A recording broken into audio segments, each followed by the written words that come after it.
Despite never having been ill before, I found myself being rushed to the hospital in an ambulance, hooked up to an IV in a hospital bed. My husband and my mother-in-law looked down on me with disdain. Even though we're supposed to be a family living under the same roof. What use is a wife who can't even do anything? I couldn't believe my eyes when I saw the divorce papers placed in front of me. My name is Maggie, and I'm 52 years old. After losing my parents in an accident as a child, I was raised by my grandmother. I was able to attend vocational school and fulfill my childhood dream of becoming a preschool teacher. I was leading a fulfilling life, but as I passed 30 without so much as a boyfriend, my impatient grandmother introduced me to my current husband, Tyler. Innocent in the ways of romance, I was captivated by his handsome appearance and the gap between his gentle exterior and somewhat forceful interior. As we were growing closer, my grandmother's health suddenly deteriorated, leading us to hastily get married and have the ceremony. Seeing me in my bridal gown, my grandmother passed away peacefully, leaving behind a small inheritance for me. Afterward, at Tyler's insistence that, it looks like I don't make much money, I became a housewife. And we soon used the inheritance as a down payment for a house in an upscale suburb, a high-earning husband and a beautiful new home. I, who had always longed for a family, had no doubt that I would finally find happiness with my family. However, a sad reality soon came crashing down on me. Regrettably, we were unable to have children.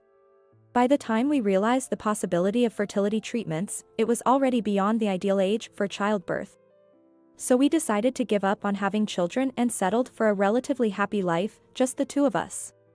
But there was one person who couldn't accept that. My mother-in-law, Rachel. Our relationship was never great to begin with, but after giving up on having children, I began to face harassment from her every time I visited home. You're only half a person since you can't have kids, so you better work hard when you come home. Excuse me? Confused by her absurd demands, she smirked and said, "It's nice that Maggie will take care of all the household chores. Let's rest in the living room, shall we?" And, following her lead, the relatives hurried out of the kitchen.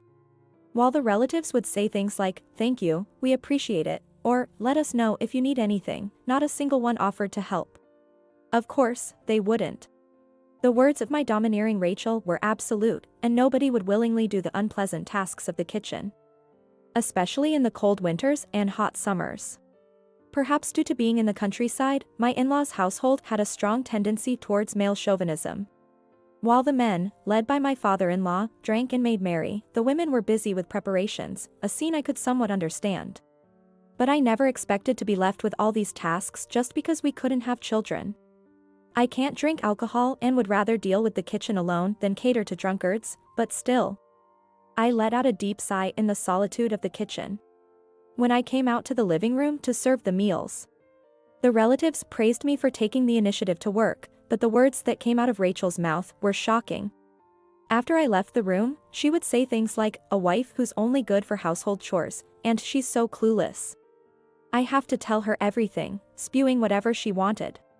My husband, Tyler, whether he knew of his mother's words or not, continued to happily drink away. I wish he would stand up for me a little. When I whispered to him about Rachel's attitude on the way to the bathroom, he said, "You're just overthinking it," and wouldn't take me seriously. But if I don't show my face at my in-laws during visits, it wouldn't just upset Rachel, but Tyler as well. Continuously busy, by the time I finally had a moment to myself, all that was left for me to eat was leftovers. However, there is one thing I look forward to at my in-laws. It's my niece, Marie, my sister-in-law's daughter. With no other children her age among the relatives, she would often escape the men's boisterous partying and come to the kitchen. "Auntie, there's something I don't understand in my homework. Can you help me?" "Of course, come here." I used to tutor when I was in vocational school, after all. While snacking on sweets, I would teach Marie at the small dining table in the kitchen or play card games with her. Rachel adored Marie, her only granddaughter. The other relatives also doted on her for her charm and intelligence, but she felt pressured by their high expectations.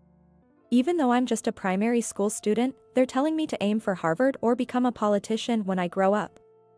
It's so annoying. That's right. Your life is your own, after all.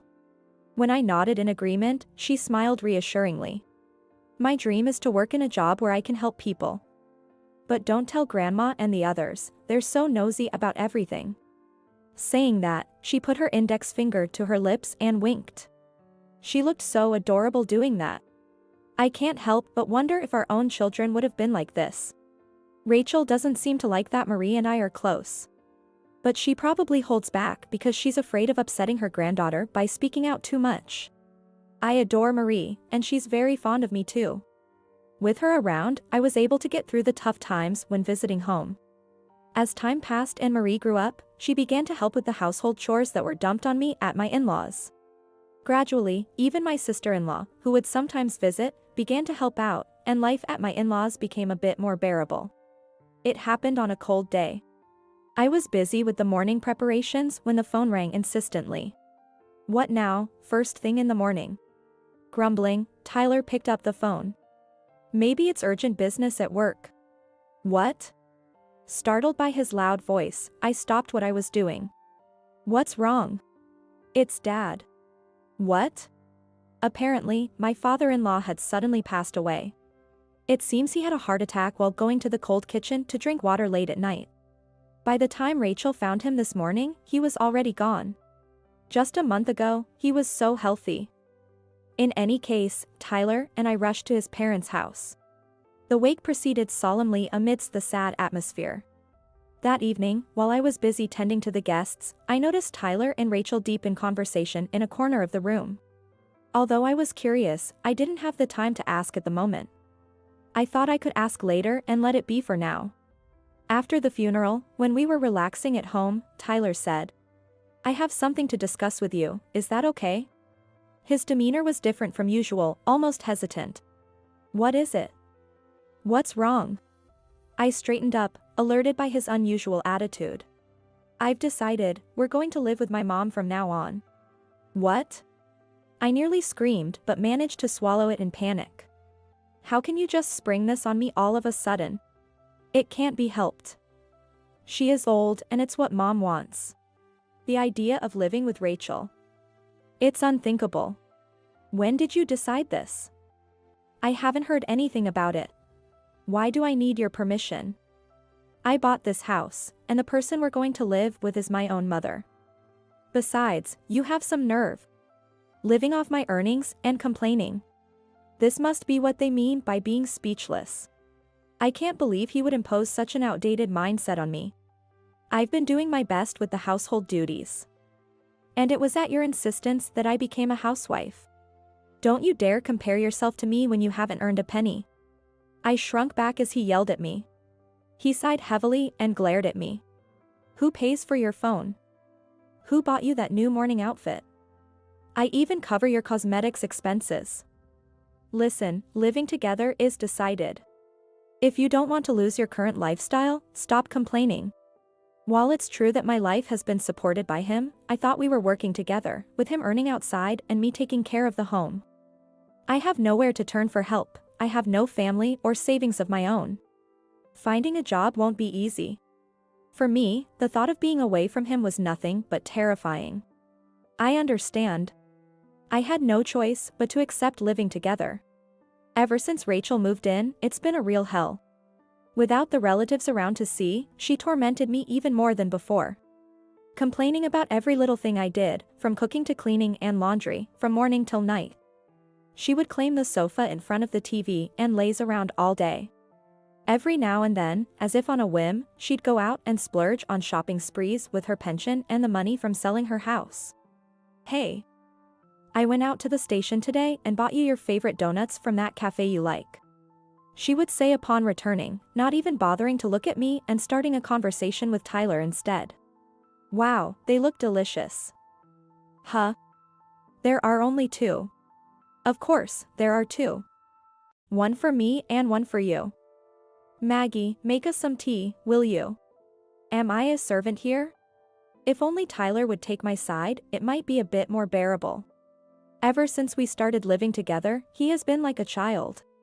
Believing and prioritizing everything Rachel says over his spouse. Even when I tell him about being at the mercy of Rachel's whims, he'd say, "Don't you feel sorry for my mom? Coming to an unfamiliar place all by herself? Try to be as kind to her as possible, as if it's my fault." Caught between a selfish, mean-spirited mother-in-law and a husband who does everything she says, I began to feel very alone. 3 months into our living together. As usual, after getting ready in the morning and seeing off Tyler, a sudden intense pain struck my stomach. Overwhelmed by the pain, I inadvertently sat down. This is strange, breaking out in a cold sweat. This is bad. Hello? Rachel. I mustered the energy to go back to the living room, where she was watching a drama while drinking coffee, and I tried to get her attention. Could you please hand me my phone over there? I need to call Tyler. Ha? Get it yourself. Besides, he just left for the train, so he won't be able to answer. She wouldn't even consider my urgent situation. My stomach is in extreme pain. I need a car to go to the hospital. For a stomachache? Don't be ridiculous. My son is working hard. Don't you dare bother him with such nonsense. Desperately, I reached for the phone and dialed 911. Soon after, an ambulance with blaring sirens pulled up in front of our house. What, an ambulance? Don't tell me you called it. Surprised by the unexpected turn of events, Rachel was wide-eyed. If I'm not allowed to contact Tyler, what choice do I have? How could you make such a big deal out of this? Unbelievable. Fuming with anger, she glared at me. As she did, the paramedics quickly put me on a stretcher and carried me away. Don't worry, we're taking you to the nearest general hospital. It had been a while since someone spoke to me so kindly. As I felt a moment of relief, my consciousness began to fade. When I came to, I was lying in a hospital bed. It was already dark outside, and there sat my elegantly dressed Rachel and Tyler, still in his suit, frowning beside me. According to Dr. Brandon, it seems I had developed a gastric ulcer. After Dr. Brandon left, having informed me of a week-long hospital stay, Tyler let out a deep sigh. You collapsed right after I left for work, didn't you? Is he concerned about me? A small glimmer of hope lit up in my heart. But I was gravely mistaken. Why didn't you call me back instead of calling an ambulance? Such an overreaction. What? The small flame in my heart was extinguished in an instant. It felt as if the candle of hope had been viciously snuffed out at its base. You always do this, getting your priorities all wrong. That's why you can't manage household tasks efficiently and end up stressed. Bringing such trouble upon us. No. The main source of my stress is 70% Rachel and 30% you. I said in my mind. I was too appalled to speak. As soon as I fell silent, Rachel said with a smirk. A housewife's job is to take care of the household. Yet here you are, taking a week off for hospitalization, abandoning your duties. You're a failure as a wife. Let's get that divorce underway.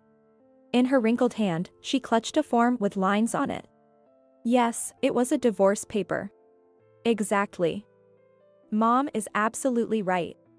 He carelessly agreed and began filling out the form with a smirk. Wait, just a minute. I panicked. What would become of me if I were abandoned now? I tried to snatch the documents from him, but my body wouldn't move as I wished. When I finally managed to grab the completed form from him, he laughed heartily as if amused by my distress. See, she can't live without me. Watching me crumple the divorce papers in despair, Rachel sneered, getting all flustered, it's pathetic, and laughed merrily with Tyler. Stunned, I watched as he placed my favorite bag and an envelope in front of me. I've brought the essentials for your hospital stay. We're both busy, so get anything else you need yourself. This should be enough. Inside the envelope was money that seemed to be for hospital expenses. Oh, thank you. I guess I used up our savings, huh? No way. As if I'd do something that wasteful. My flicker of hope was extinguished once again. I canceled your insurance.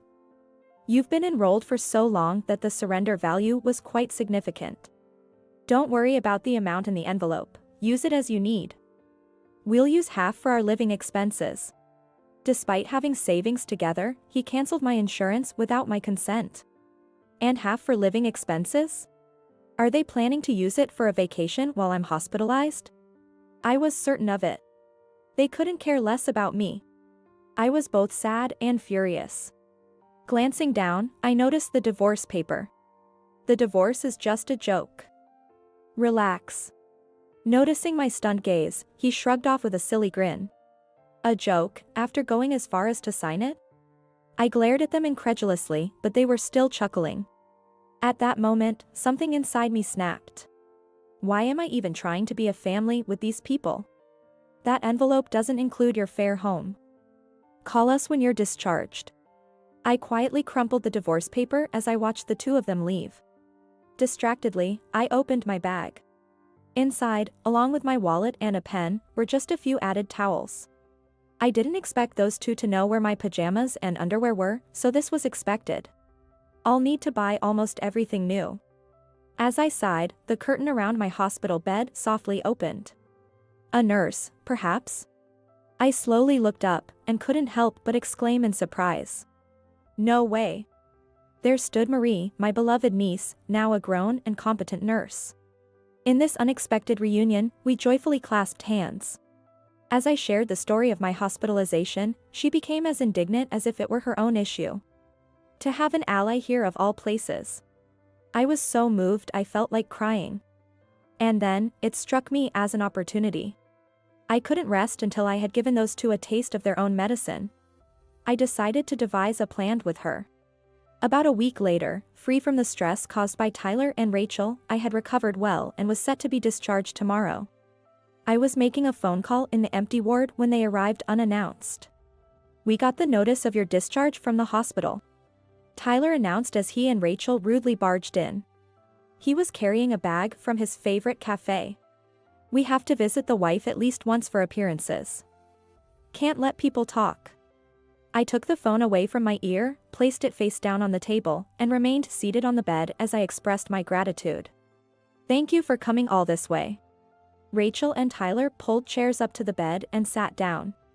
You've had enough rest. You'll need to start working efficiently again from tomorrow. What an abrupt greeting. As expected, the paper bag on the table held 2 donuts. While claiming it was a visit, none were meant for me. Why don't you go buy some tea from the shop downstairs? You can manage that much hospitality, right? Tyler took his precious time off to come here. I don't have any money left. I had to spend quite a bit on pajamas and underwear. As I shook my head, she clicked her tongue in clear annoyance. Not satisfied with just causing trouble by being hospitalized, you're even stingy about buying a single tea? What a lazybones. And I wonder who the real lazybones is? Just then, the curtain dividing the bed whisked open, revealing a smiling female nurse. Is it fun to bully your daughter-in-law in the hospital, Grandma? Rachel's face turned pale, her mouth open in shock. Of course. Standing there was her beloved granddaughter, now a working nurse. This isn't Marie's hospital, is it? How come you're here? I've just transferred to this hospital. It was quite a shock for me too. I was called in to help in this ward and then found my aunt here with a gastric ulcer. You don't even drink or smoke. I was skeptical hearing about it, but after witnessing your exchange, I'm convinced. Shivering under Marie's icy gaze and words, Rachel struggled for a response. No, you're misunderstanding something, Marie. Making excuses is futile. I said, which only served to enrage Rachel. Stay out of this. I could, but you know, everything gets out eventually. I lifted my phone, showing its screen to her. Displayed was my sister-in-law's name, indicating an ongoing call. How deceitful of you.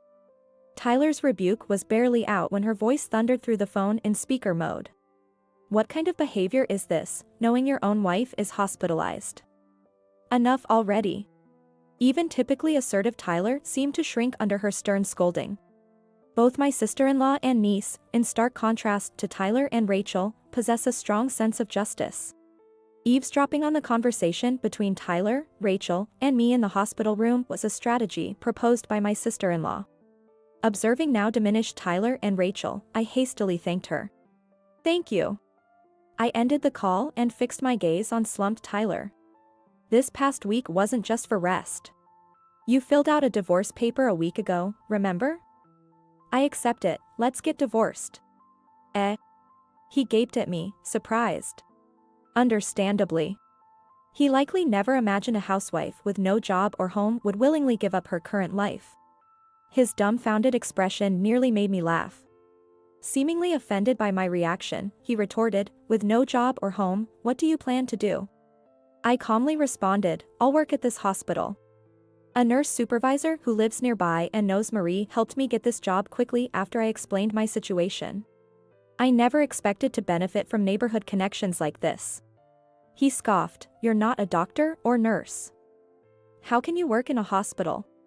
Then Marie smiled and gently explained, "Uncle, you really don't know anything. General hospitals employ various professionals. Not just doctors and nurses." Catching dumbfounded his expression from the corner of my eye, she winked at me. It was the kind of eye contact we used to share while studying or playing card games at my in-laws. I've secured a job as a childcare worker in the hospital's childcare facility for sick children. They have a dormitory, so accommodation won't be an issue, I declared with conviction. Rachel, speechless, placed a hand on Tyler's shoulder and glared at me, extending her wrinkled hand. "Don't joke around. If you're no longer my daughter-in-law, you'll have to repay all the hospital expenses." "No, I'll be keeping this. And as for the divorce settlement, I'll be sending you the bill later." Do you know about asset division? During a divorce, I can claim half of the assets we accumulated together. What are you saying? She trembled. Tyler looked at me in dismay and shook his head, but I just smiled back at him. "Moreover, since the stress caused by you and your mother led to my hospitalization, I'll also be claiming compensation. We even have a witness here." Marie's icy gaze bore into Rachel.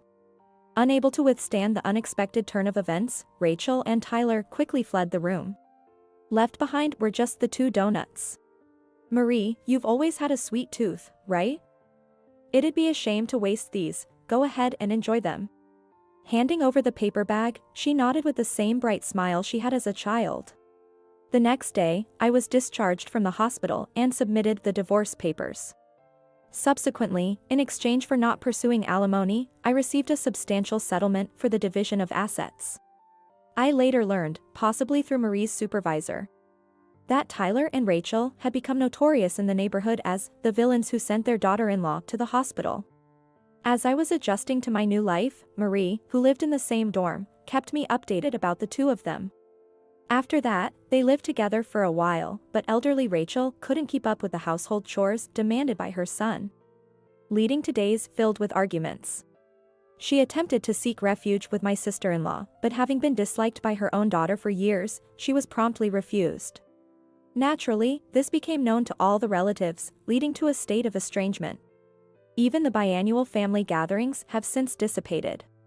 As for me, under the guidance of younger colleagues, I'm finding fulfillment in the challenges of returning to work after a long hiatus. The affectionate reach of the children's tiny hands is incredibly precious to me. Marie and I, as colleagues and friends, sometimes enjoy tea together, though I may not have a family of my own. I cherish the dear friend who's like a daughter to me and the children who are as adorable as grandchildren. This is enough for me to feel truly happy.